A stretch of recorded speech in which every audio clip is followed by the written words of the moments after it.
పహల్గామ్లో పర్యాటకులపై ఉగ్రదాడి నేపథ్యంలో భారత్ పాక్ల మధ్య ఉద్రిక్తతలు తారాస్థాయికి చేరుకున్నాయి.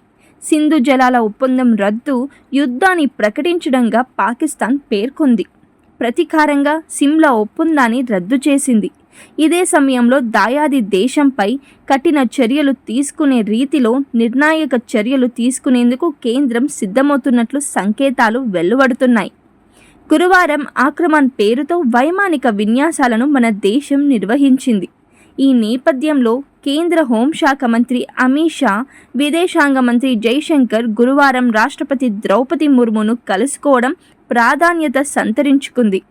ఇదే సమయంలో ప్రధాని నరేంద్ర మోదీ పహల్గామ్ ముష్కరులకు కఠిన హెచ్చరికలు జారీ చేయడం గమనార్హం.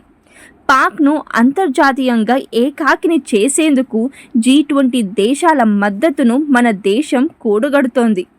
అత్యాధునిక యుద్ధ విమానాలు, క్షిపణులతో కూడిన విమాన వాహన నౌక ISS విక్రాంత్, దానికి తోడుగా ISS సూరత్ అనే యుద్ధ నౌక పాక్ దిశగా కదులుతున్నట్లు సమాచారం.